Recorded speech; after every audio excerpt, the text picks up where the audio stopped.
Hi,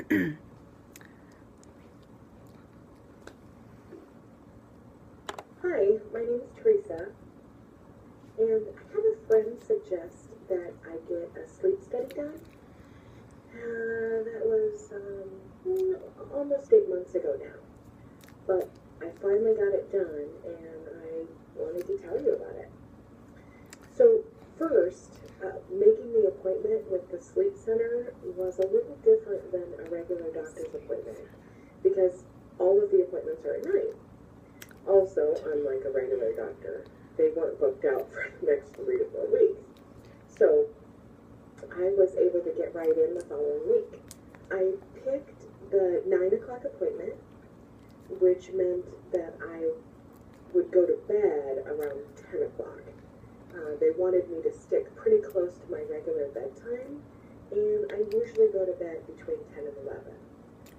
So that night after work, I went home and I showered and got into some comfy clothes. I packed an overnight bag, and in the directions, it said to shower, but then not to use any lotions or perfumes or hair products. So my hair was still a bit damp, but I hugged my husband and my 4-year-old son goodnight, and then headed off to my sleep study. At first, I had a hard time finding the building, but then I noticed a white van that said "Sleep Better" or something on the side, and I knew it was in the right place.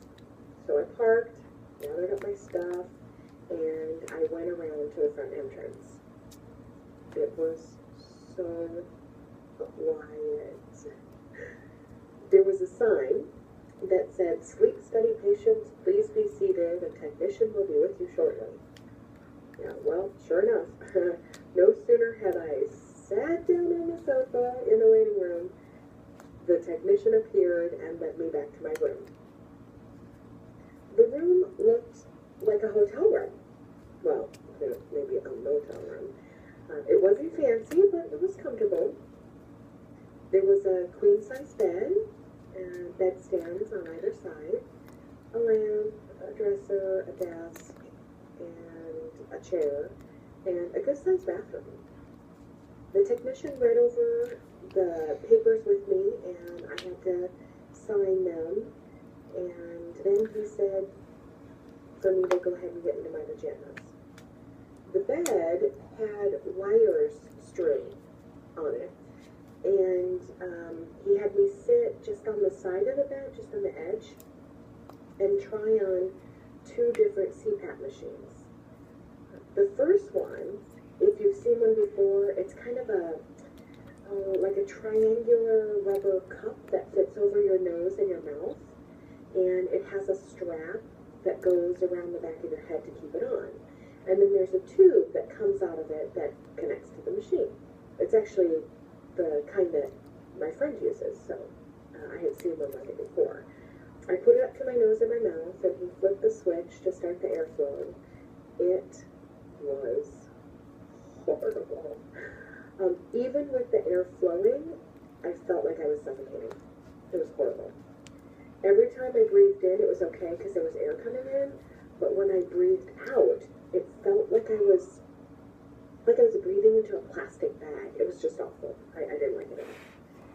So I told him I didn't like it, and that I hated things on my nose, and he then informed me that I probably wouldn't like the next one at all then. But then he showed me one that was actually smaller. It had the same triangular shaped cup, but it only fit over my nose, so it was smaller. And it had a cushion brace that went up and rested against my forehead.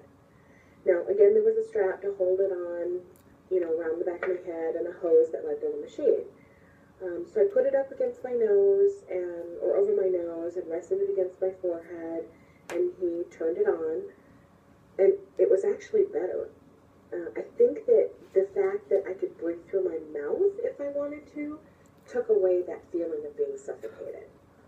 So the technician explained that I didn't have to wear either one of them right now, that it was just that if he needed to come in the middle of the night to put them on me, he didn't want me to freak out. So I was kind of wondering how many technicians were smacked by half-asleep patients before they set that rule, huh? Anyway, so after that, he had me sit in a chair, and he connected all the wires that would capture my movements, my breathing, and so forth while I was sleeping. He stuck 2 of the wires on the side of each of my calves, and then 2 on either side of my chest, 1 on my neck, like over the trachea area, and then a couple on the back of my neck and a bunch in my hair. Now, the ones that were stuck on my skin had those flat brown stickers, you know, like you see on TV for a stress test or something like that, but you can't use those in your hair. So he used this sticky, gooey stuff that was kind of the consistency of like a waxy Vaseline, and after a lot of pressing and pushing, he finally got all of those wires connected too, and there was a bunch of them that went in my hair. Last, he put an elastic band around my chest and one of them around my waist to keep all of the wires in place. Then it was finally time to get into bed, which was not easy. He left the room, and he was able to talk to me through an intercom system that was on the bedstand over to my right. So he told me then to lift one leg and flex my foot like I was pressing on the gas pedal in the car, and then I had to do the same thing with the other leg. I had to cough, I had to hold my breath, and then he had me look up for 15 seconds, and then look up, down, left, right, and I think I had to do that 3 times, and then blink 5 times. So all of those things would capture some of my movements.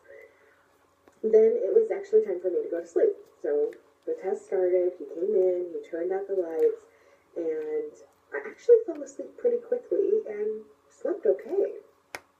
Occasionally, he would come back into the room to reattach a wire that had become loose. I had one on my leg and a couple in my hair that just kept falling out. So that disrupted my sleep a little bit. Plus, at one point, he asked me to roll over on my back, and I'm a side sleeper. So he was able to do most of the test with me sleeping on my side, but part of it had to be done on my back. So for the 2 hours or so that I was on my back, I did not get very good sleep. But finally, after a while, I didn't hear anything else from him, so I thought, I'm just going to roll back over onto my side. So then I fell back to sleep and slept better from then on. Then, at 5:30 in the morning, way earlier than I normally wake up, he woke me up and had me do those same tests that I had done before, with raising my legs, holding my breath, looking around, blinking, that kind of thing. Then he came in to remove all the wires, and when he was done with that, he told me that I was free to get dressed and leave. Well, I went into the bathroom and caught a glimpse of myself. What a disaster. My hair looked like a crazy mess. I could see the remainder of those globs of sticky, waxy Vaseline, and there was no way to brush them out. I couldn't even pick them out with my fingers. It was a mess. But luckily, they had a shower right there, so I was able to wash my hair and get all the globs out before I headed to work. All in all, it was a pleasant experience. It hasn't been quite a week yet, so I haven't received my results yet, but I figure since he didn't have to come in and hook me up to the machines, it must not have been too serious. And, just like most medical tests, with this one, you hope it comes up negative.